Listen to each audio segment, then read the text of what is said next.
우리의 영을 소생케 하는 놀라운 찬양 감사드립니다. 사랑하는 여러분, 우리 코로나19로 모두들 많이 쓰며 수고 많습니다. 달라진 것도 참 많은 것 같습니다. 그 중에 한 가지는 아마도 전 세계 모든 사람들이 매일같이 다른 나라들에 대하여 관심을 갖고 있다는 사실이죠. 미국은 신규 확진자가 얼마나 됐을까? 인도, 브라질은, 일본은, 중국은 어느 때보다 이처럼 사람들이 전 세계에 대하여 관심을 많이 가진 적은 없었던 것 같습니다. 이건 놀라운 기회이기도 합니다. 그럼 무엇입니까? 이제는 세계를 품으라라는 메시지가 아니겠습니까? 생존을 위해서 각국이 단기적으로는 자국 중심이겠지만은 길게 보면은 세계 공동체 정신을 또한 놓쳐서는 안 되죠. 그래서 이 두 가지 정신의 균형과 조화를 위하여 이루기 위하여 모두들 나름 애쓰고 있는 것 같습니다.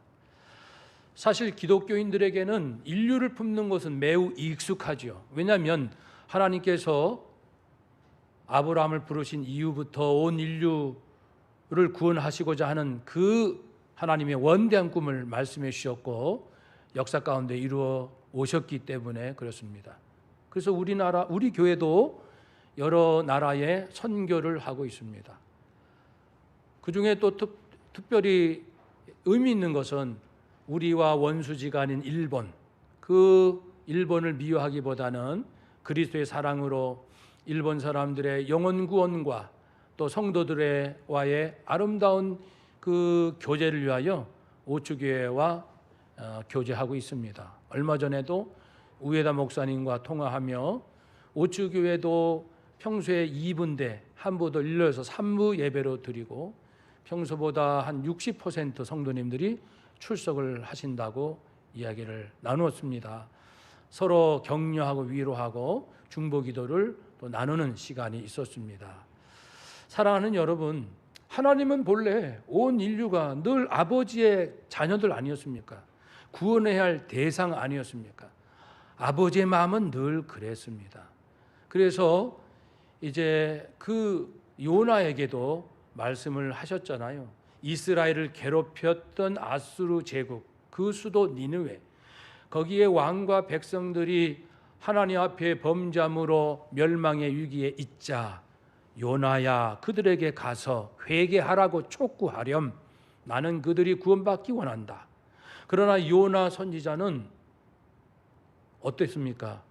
우리 이스라엘만 구원받고 싶고 우리만 축복받고 싶은데 우리를 힘들게 한 저 아수르가 구원받고 용서받는다고 자기는 하나님의 메시지를 싫어했습니다. 그래서 가라앉은 니느웨 동쪽으로 가지 아니하고 정반대 서쪽 다시스로 가는 배를 탔지요. 그러다가 여러 일들이 있었지 않습니까? 결국은 바다에 빠지고 큰 물고기 뱃속에 들어가서 3일간 있을 때 회개함으로 다시 살아났습니다. 그렇습니다. 우리의 본성은 이기적이라 나를 생각하고 나의 이익을 추구하는 것은 어찌 보면 자연스러운 일인데 거기다가 나의 원수까지 사랑하라고 하는 것은 정말 받아들이기 힘든 것 같습니다. 성경에도 여러 나라들 얘기가 나오지요. 이스라엘뿐 아니라 주변 여러 나라들 말입니다. 그 전부 인류 구원을 위하여 관계된 나라, 의미 있는 그런 나라의 이름을 거론합니다. 그렇지만 오늘 말씀의 주제는 그런 세상의 나라 얘기는 아닙니다. 예수님의 나라에 관해서 나누고 싶습니다. 예수님의 나라. 예수님은 육신적으로는 이스라엘이 예수님의 나라입니다. 그렇지만 예수님의 나라가 있습니다. 오늘 본문은 예수님께서 마지막 생애 고난주간을 지내실 때 내일 아침 9시에 이제 십자가에 달리시는데 그 전 목요일 저녁부터 붙잡히시고 불의한 신문을 받으시고 금요일 이른 아침 새벽까지 오늘 본문에 도달합니다. 가야바 대제사장에게 신문 받고 빌라도 총독에게 다시 헤롯 왕에게 다시 빌라도 총독에게 이런 과정을 겪는 중 가야바 총에게 신문 받고 이제 빌라도 총독에게 신문 받기 위하여 이동한 이제 시간대 도달한 겁니다. 그래서 예수님을 고소한 사람들이 빌라도 총독 관저로 예수님을 밀어넣고 자기들은 바깥에 있는 거죠. 자기들은 유대인이라 이방인하고 같이 할 수가 없고 특별히 유월절 절기라 유월절 음식을 먹어야 하기 때문에 이방인 집에 들어가면 부정탑니다. 그러니까 못 들어가고 밖에 서 있는 거죠. 잠시 후 빌라도 총독이 나옵니다. 나와서 아니 너희들은 무슨 죄로 예수를 고발하느냐? 이게 대답합니다. 아니 우리가 예수가 죄가 없을까 봐요? 죄 없는 자를 데려왔겠습니까? 당연히 죄가 있지요. 빌라도가 다시 말합니다. 그러니까 너희들 같은 유대인들끼리니까 너희들 손에서 해결하기 바란다. 그러니까 이제 또 고소한 자들이 말합니다. 아닙니다. 우리 유대법에 의하면 사형에 처할 그런 권세는 우리에게 없지 않습니까? 그러니까 뭡니까? 그 의도는 예수님의 말씀과 삶에 대한 객관적 조사를 해봅시다. 요즘 말로 한번 팩트를 살펴봅시다. 이런 의도가 아니었고 이미 예수님의 인기 때문에 두려움을 느낀 그런 마음과 기득권을 지키고자 하는 사사로운 탐욕 때문에 무조건 예수는 죽여야 한다는 결론을 내놓고 모든 것을 짜 맞추어가는 이러한 형국이 된 거예요. 그러니까 예수를 죽여야 할 텐데 우리 유대법에는 죽일 수 없어요. 그래 당신이 좀 도와주시오. 이러한 마음들이죠. 하나님은 이 사건을 어떻게 보실까요? 그 악하게 짝이 없는 그 종교 지도자들, 그러나 그들의 마음을 통해서도 다루면서 하나님의 인류 구원의 뜻을 이루어 가십니다. 그러므로 예수님께서 십자가에 달려 죽으시는 일을 또 허락하시는 거죠. 인간은 악한 대로 자기 운 좋게도 주님 본체가 하나님이시고 그리고 인류의 메시아이신 그분을 자기 눈앞에 지금 만나고 있어요. 대화할 수 있고요. 얼마든지 진정한 질문을 드릴 수 있습니다. 이런 기회가 어디 있겠습니까? 그렇지만은 빌라도는 눈앞에서 코앞에서 메시아를 놓칩니다. 신문하면서 네가 유대인의 왕이냐 말하면서도 이분이 유대인의 왕일까라는 진지한 생각 한번 하지 못하고 예수님을 놓치고 말지요. 유대 종교 지도자들도 그랬습니다. 자기들은 구약을 잘한다고 그렇게 말을 하면서도 코앞에 예수님이 와 계신데도 예수님을 영접하지 못했죠. 이 부분에 대해서 예수님은 말씀을 하셨습니다. 요한복음 5장 39절에 너희들이 구약 성경에서 영원한 생명을 얻고자 하여 구약 성경의 박사요, 구약 성경의 전문가냐? 그렇게 잘 안다고 하면서 그래, 구약 성경은 사실 메시아 나 예수 그리스도를 증거하는 것이다. 그런데 너희가 영생을 얻기 위하여 왜 내게 오지를 아니하느냐? 구약의 나에 대해 충분히 예언되어 있고 성취되어 있다는 것을 충분히 알 수 있을 텐데 정말 너희들이 진실된 양심이 있다면 분명히 알 수 있음에도 불구하고 그렇게 나를 대적하고 내게 오지 않는구나. 예나 지금이나 사람들이요 여러 경우로 예수님에 대한 얘기를 많이 듣긴 듣습니다. 우리 일가 친척 중에도 예수 믿지 않는 사람 없거든요. 웬만하도록 목사님들도 많습니다. 대한민국 안에. 그런데도 예수님을 영접하지 않는 사람 아직도 그렇게 많습니다. 그래서 이르시되 내가 곧 길이요 진리요 생명이니 나로 말미암지 않고는 나를 믿지 않고서는 나를 그리스도로 영접하지 않고서는 예수님께서 나의 죄값을 해결하셨음을 믿지 않다라고 말씀했습니다. 그러므로 우리는 예수님을 영접해야 돼요. 그래야 구원을 얻습니다. 영접하는 자, 예수 이름을 믿는 자들에게는 하나님의 자녀가 되는 권세를 주셨습니다. 이는 이렇게 예수 믿게 된 것은 혈통으로 아닙니다. 부모가 목사님이라도 자녀가 예수 믿지 않는 자녀도 간혹 있어요. 우리가 3대째, 4대째 기독교 집안일지라도 나는 하나님 믿을 수 없어요 라고 하는 사람도 가끔씩 나옵니다. 혈통으로 구원받는 거 아닙니다. 육체적인 욕망이나 인간의 계획에 의해서 이루어지는 것이 아닙니다. 우리가 하나님의 자녀가 되는 것은 오직 하나님이 우리들을 자녀로 삼으셨기 때문에 그렇습니다. 예수님에 관한 객관적인 지식이 아무리 많다 할지라도 하나님의 은혜 안에 들어가게 하지는 못합니다. 구원 얻을 은혜는 오직 믿음으로 얻습니다. 사랑하는 여러분, 오늘 설교 주제는 예수님의 나라입니다. 이제 예수님의 나라에 대해서 예수님께서 두 가지 힌트, 두 가지 귀한 말씀을 주십니다. 첫 번째, 예수님의 나라는 내 나라는 이 땅의 거가 아니다. 대한민국도 아니고 중국도 아니고 일본도 아니고 미국도 아니에요. 예수님의 나라는 이 지상의 어느 나라에 있는 게 아니다. 그런 말씀입니다. 유대에도 있지 않고 로마 제국에도 있지 않다. 만일 예수님의 나라 그러면 예수님께서 이스라엘을 지키시죠.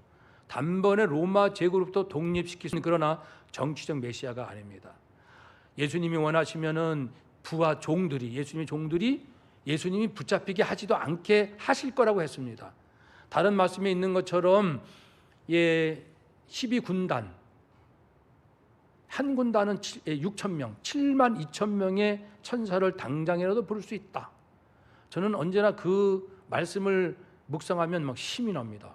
그렇지. 내가 믿는 우리 예수님이 어떤 분인 줄 알아? 예수님은 당장에 아버지 12군단의 천사를 보내주세요. 한 말씀만 하면 7만 2천 명의 천사가 온다는 겁니다. 내려온다는 거. 히스기야 왕 때 아수르 군대 18만 5천 명을 밤새 감쪽같이 다 멸절시켰습니다. 천사 한 명이면 강대한 나라 군인 18만 5천 명 한순간. 그래서 제가 계산을 해보니까 7만 2천 곱하기 18만 5천 최소 133억, 인류는 77억, 133억의 강대한 군사들이 있다 할지라도 예수님 말씀 한 말씀이면 한순간에 133억이 형체도 없이 사라지게 할 수 있는 그분이 예수님이십니다. 그분이 우리의 구주 예수 그리스도. 얼마나 즐겁고 참 기분 좋은 일입니까? 예수님, 저는 알아요. 예수님이 어떤 분이시라는 것을. 그러나 예수님은 말씀하셨죠. 내 나라가 이스라엘이 아니기 때문에 난 그런 일을 안 한다. 하고 있으나 하지 않는다. 내 나라는 이 땅에 있는 것이 아니다. 두 번째 힌트, 내 나라는 진리의 나라이다. 내가 이 땅에 태어났고 이 땅에 온 것은 내가 왕은 왕이라는 말씀입니다. 진리의 왕, 내가 진리를 전하기 위하여 왔다. 진리를, 참된 생명의 진리를 알지 못하여 그동안 많은 어려움 가운데 있었습니다. 그런데 어느 날 이 목사님이 굉장히 기뻐하시는 거예요. 그래서 사모님이 깜짝 놀라서, 여보 무슨 좋은 꿈이라도 꿨습니까? 웬일이십니까? 이렇게 기뻐하시다니요? 내가 천국에 다녀왔어. 사모님 깜짝 놀라서, 그래요? 그게 어때요? 가보시니까 말로 할 수가 없어. 말로 표현할 수가 없어. 그렇게 하십니다. 그리고 며칠이 지났습니다. 또 큰 기쁨으로 기뻐하시는 그런 모습을 보면서, 여보 그럼 또 천국에 다녀왔어요? 그래. 이후로도 목사님은 6번 천국을 다녀오셨습니다. 그리고 돌아가시기 전날 가브리엘 천사가 찾아왔어요. 가브리엘 천사가 찾아와서 내가 내일 너를 데려갈 거야 말씀을 하셨어요. 여보, 가브리엘 천사가 나에게 왔는데 내일 나를 데려간대. 내일 내가 떠나는 거야. 정말 그 다음날 하나님 부르심을 받았습니다. 놀랍지요. 가브리엘 천사가 와서 언제 내가 데려갈게 그렇게 얘기를 들은 간증은 여러 번 들었습니다. 저 아산병원에서도 초등학생이 이제 그 예수 믿는 초등학생 여자아이인데 이게 병으로 투병하다가 세상 떠나는데 어느 날 아빠 가브리엘 천사가 왔어요. 이번 주일날 나를 데리러 온대요. 미리 얘기해 줬어요. 정말 주일날 주님 품에 안겼습니다. 여러분, 천사는 이 땅과 천국을 오며 가며 하나님의 심부름을 합니다. 천국은 있지요. 얼마 전에 제 장모님이 돌아가셨는데 여러 손녀 중에 한 손녀가 할머니하고 이렇게 오랜 시간을 이제 며칠 지내면서 한 번은 1시간 녹음하면서 할머니한테 이 얘기, 제 얘기 계속 물어보는 거예요. 이제 마지막이니까. 그런데 이제 나중에 우리 가족들한테 그러더라고요. 저는 할머니를 통해서 천국이 있다는 것을 확실히 알았습니다. 어떤 일이 있었는지 구체적으로 바빠서 물어보지 못했지만 나중에 이제 들어보면 알겠지요. 분명히 할머니가 임종 전 시간들 가운데 보통 영이 맑거든요. 우리 기독교인들은 영이 굉장히 맑아요. 그때 손녀에게 귀한 얘기를 해줬을 것 같습니다. 그리고 할머니 안에 있는 놀라운 평화는 세상에서 볼 수 없는 그런 모습, 이걸 본 거예요. 천국이 있다, 확신한다. 그 손녀가 어떤 일로 인해서 몇 년 동안 신앙이 아주 힘든 시간들을 보냈는데 이 사건을 통해서 천국의 확신, 회복이 되고 믿음이 회복되는 일이 얼마 전에 있었습니다. 여러분, 예수님의 나라 천국이 있습니다. 예수님 그곳에 지금 계십니다. 두 번째 예수님의 나라는 우리 마음 안에 있습니다. 마음 안에. 예수님께서 정치적 메시아가 되시기 위하여 유대 왕이 되기 위하여 오신 것은 아니죠. 영적으로 구원받은 사람들 안에 로드, 주님이 되셔서 구원받은 사람들을 보호하시고 그들 안에 영적인 놀라운 기쁨과 평강을 주시기 위하여 지금 우리 안에서 역사하시는 우리 마음 안에 있습니다. 그래서 우리의 시민권은 물론 우리는 대한민국의 국민입니다. 서울 시민이에요. 그렇지만 우리의 시민권은 하늘에 있습니다. 성도에게는 이 세상 잠시 머물다 떠나가는 나그네 순례자길 아닙니까? 그래서 지금 코로나19로 전 세계에 지금까지 누적된 사망자를 보니까 대략 70만 명, 굉장히 많은 수가 죽었더라고요. 그 중에 우리 기독교인도 분명히 있을 겁니다. 그러면 우리는 믿음의 눈으로 이렇게 볼 수 있어요. 우리 성도님들 그동안 이 세상의 나그네로 순례자로 자신의 사명 감당하기 위해 힘쓰고 애쓰시다가 이제 하나님의 부르심을 받아 부르심이 받는 그 과정이 코로나였지 이게 아니면 또 다른 방법으로 때가 되면 하나님 부르시니까 자기의 사명 다 마치고 하나님 품에 안기셨구나 라고 우리는 믿음의 눈으로 바라볼 수 있습니다. 누가복음 17장 20절에 하나님이 나라는 여기 있다 저기 있다 볼 수 있게 온 것이 아니라 너희 마음속에 있느니라. 그러니 우리 마음 안에 예수님이 물론 천국에 계시지만 우리 안에 영적으로 얼마든지 함께 교제하시고 교감을 나누십니다. 우리 마음 안에 예수님이 충만할 수 있습니다. 예수님과 대화하고 예수님과 함께 울고 웃고 그랬습니다. 그래서 아까 기도하신 대로 정말 이 어려움 당한 사람들을 위해서 우리가 눈물로 기도하자. 근데 오늘 아침 나오기 전에 간단한 식사기도 탁 하는데 온 인류가 마음에 그려지면서 요즘 홍수, 감염병, 지진, 실직 여러 가지로 얼마나 이 지구상의 사람들이 고통이 많습니까? 그것이 잠깐 이게 느껴지면서 짧은 시간이지만 아버지 저들을 온 인류를 긍휼히 여겨주세요. 구원하여 주세요. 주님과 함께 사는 은혜를 베풀어 주세요. 이렇게 기도를 했습니다. 우리 안에 예수님 마음이 가득하면 이제 모든 것이 달라져요. 물질에 대해서 예수님께서 마태복음 6장에 말씀하시기를 너희는 물질을 땅에 쌓지 말고 하늘에 쌓아두라. 즉 하나님이 기뻐하신 대로 물질을 사용하라. 그러면 하늘에 쌓아두는 것이 된다. 즉 하나님께 상급과 상급을 받고 칭찬받는 일이 될 것이다. 우리의 시간을 예수님과 늘 대화하면서 성령님과 대화하는 가운데 우리의 시간을 계획하고 우리의 시간을 나누어서 요건 요렇게 사용해야지 이렇게 하면은 이 모든 것이 하늘에 다 쌓여지는 것입니다. 그러니까 우리는 지금 내 인생 사는 것이 이 땅에서의 내 인생 사는 것이 아니고 영원한 천국에서 영원히 누릴, 말씀 잘 들어보세요. 영원히 누릴 기쁨과 평안과 축복과 상급과 은혜, 영원히 누릴 것을 여기서 매일같이 지금 착착 쌓아두는 거예요. 저축을 하고 있는 것입니다. 이것을 깨달으면 내 마음에 천국이고 삶이 아름다운 향기가 드러날 것입니다. 예수님은 또 한 번 말씀하시기를, 내 안에 예수님의 나라가 있긴 있는데 어떤 나라입니까? 진리의 나라라고 말씀했죠. 진리의 나라다. 진리하면 진리를 도둑질한 존재가 있어요. 하나님의 진리를 도둑질해가지고 엉뚱한 이야기로 슬쩍 사람들에게 넘겨준 존재가 있으니 마귀입니다. 아담은 마귀에게 속았습니다. 또 속은 자가 있습니다.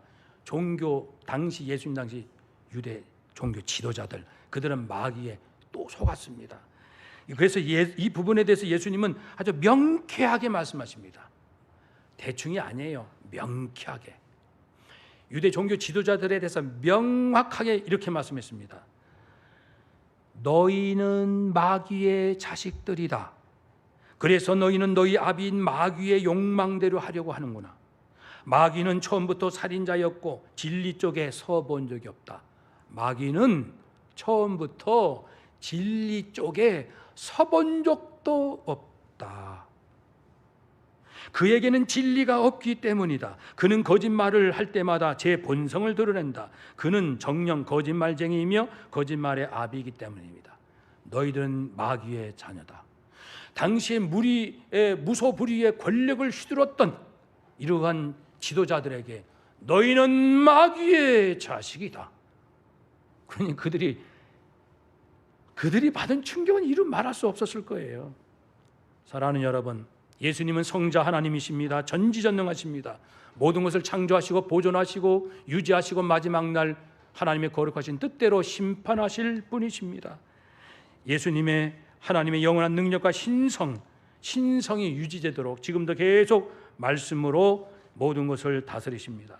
고린도후서 10장 5절에 참 좋은 말씀이 있습니다. 하나님의 능력이 뭔지 아십니까, 여러분?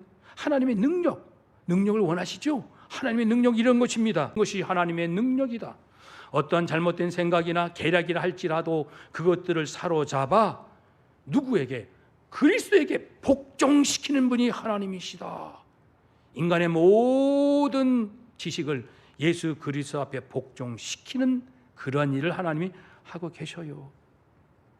예수님만이 참된 진리심을 말씀하고 있습니다. 그런데 이 진리는 오직 성령께서 깨우쳐 주셔야만 됩니다. 세상의 지식이 두 가지 못합니다. 한 가지는 영원하지 않아요. 사상도 철학도 과학 지식도 어떠한 예측도 어떠한 예언도 영원하지 않습니다. 성경 안에 예언은 100% 성취되었습니다. 예수님의 재림 그리고 징조 그것만 빼놓고는 그 수천 년의 모든 역사가 100% 성취되었습니다. 예수님의 성경만이 진정한 진리이지요. 모든 지식은 영원하지 않아요. 예수님의 말씀만이 영원합니다. 또한 모든 지식은 사람의 생명을 구원하지 못합니다. 육신의 생명을 좀 오래 살긴 할 수 있습니다. 문제를 좀 잘 해결할 수 있는 노하우를 줄 수는 있습니다. 불안한 내 마음, 허탄한 내 마음을 달래주고 좀 생기를 북돋아주고 인생을 좀 신바람나게 살 수는 있습니다. 요즘요 가전제품이 정말 뛰어나더라고요. 다리미, 청소기, 세탁기, 김치 냉장고 뭐 할 거 없이 얼마나 제품들이 좋은지 이 땅에서 오래 살고 싶어요. 왜냐하면 재밌는 거 누리는 즐거움도 있거든요. 그 정도입니다. 그래도 이 세상의 모든 지식을 다 한다 할지라도 죽어가는 한 영혼의 죄인의 죄값을 해결할 수 없다는 사실. 이 지구의 모든 뛰어난 지식과 능력을 총동원해도 한 사람의 죄값을 해결하지 못한다는 이 한계. 그래서 예수님은 사람들에게 내가 진리야, 나를 믿고 나를 영접하고 나를 믿으라 말씀했습니다. 유대인들에게 말씀하시기를 너희가 내 말에 거하면 참 내 제자가 될 거야. 진리를 알지니 진리가 너희를 자유케 하리라. 나를 알면 내가 너희를 자유케 한다. 죄값도 해결할 뿐 아니라 그리고 불안했던 모든 불확실했던 것을 명쾌하게 알려주마. 주님 재림하실 때는 다 눈에서 눈으로 보는 듯 훤히 알 수 있다고 했습니다. 지금은 좀 희미하게 아는 것도 많이 있잖아요. 성경에 있는 것은 정확히 알지만 이해 이상의 것은 아직 정확치 않고 이렇게 대충 아는 것도 많거든요. 주님 재림하실 때 주님 만나면은 내가 궁금했던 모든 영적인 사실들이 다 알려진다고 했습니다.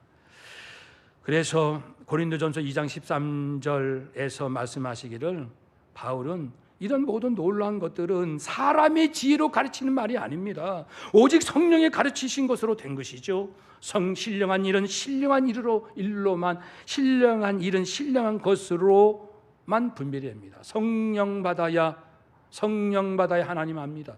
성령 받아야 예수님을 압니다. 성령을 받아야 하나님의 약속이 진리인 것을 깨닫고 춤추며 그 진리에 흥겨워하고, 아까 이상근 목사님처럼 그 암투병의 고통 중에서도 천국 갔다 오면 뭐가 이렇게 좋은지 싱글벙글 기뻐하고 영혼은 그러한 날마다 새로운 주님과의 동행으로 살아갑니다. 말씀을 정리합니다.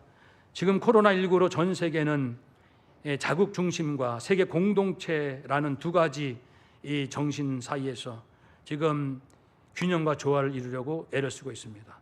근데 성도에게는 놀라운 나라가 있는데 예수님 나라입니다. 내가 어느 나라에 살든 상관없습니다. 대한민국이 없어져도 내 안에 있는 예수님의 나라는 없어지지 않아요. 천국은 사라지지 않습니다. 내 안에 예수님의 진리가 충만하도록 합시다. 내 생각을 내려놓고요. 무식합시다가 아닙니다. 하나님의 자녀가 왜 무식합니까? 세상의 지식을 뛰어넘는다는 것이죠. 우리가 합리적인 걸 모르겠습니까? 초합리의 세계까지 안다는 뜻 아니겠습니까? 내 생각 내려놓고 절대 생명과 사랑이 담긴 진리신 예수님께 순종하고 예수님과 동행하고 그러한 삶을 삽시다. 우리가 온 인류를 위하여 눈물로 기도하고 정말 그들의 구원과 삶의 회복을 위하여 기도합시다. 왜냐하면 우리가 알기 때문에. 모르면 기도 안 해요. 내가 인류를 위해서 기도한다는 건 세상에 나가서 사람들에게 우리요 고통당하는 온 인류 위해서 기도합시다 그러면 저 사람 좀 정신이 이상하다, 이상한 취급받습니다. 근데 우리끼리는 아주 익숙한 거 아닙니까? 인류를 위해서 기도합시다. 우리가 그렇게 할 수 있는 것은 말씀드린 대로 하나님 알고 예수님, 성령님, 천국, 재림, 영생, 부활, 진리 알기 때문에 그래요. 아니까 기도하는 거죠. 아는 사람은 기도하지 않고서는 견딜 수가 없어요. 기도하지 않고서는 못 베깁니다. 당산동 교회가 하늘의 진리를 아는 성도들이 모인 곳이 돼요. 당산동 교회 우리 온 성도들 함께 하나님으로 자족하고 기뻐하고 고통당하는 온 인류에서 품고 눈물로 기도하면요, 하나님께서 다 보셔요. 어느 나라 교회 성도들이 예수님 마음을 품고 살아가는가 하나님이 다 살피고 계세요. 미국 교회일까? 한국 교회일까? 일본 교회일까? 그래서 진정 예수 말씀 품고 예수 십자가 사랑으로 원수 같은 나라 품고 온 인류에서 축복 기도하면 반드시 하나님께서 우리 한국교회 성도들 이 아름다운 믿음 보시고 대한민국을 전 세계 1등 국가로 만드셔서 대한민국이 온 인류를 물질로도 복음으로도 그리고 아주 선한 그 아름다운 마음으로도 세계 감동을 시켜서 전 세계 사람들이 대한민국 안에 하나님이 계시다 그렇게 인정하게 하실 것입니다. 수고하고 무거운 짐진 자 다 내게로 오라 내가 너희를 쉬게 하리라. 하나님께서 천지를 창조하시고 감탄하셨습니다. 위대하고 놀랍다, 완전하여 아름답다. 하나님의 감탄, 예수님이 초청하신 그 샬롬 평안 누리시며 나도 너도 모두 함께 행복하게 사는 우리 모두가 되시기를 주의 이름으로 축복합니다. 아멘. 기도하겠습니다.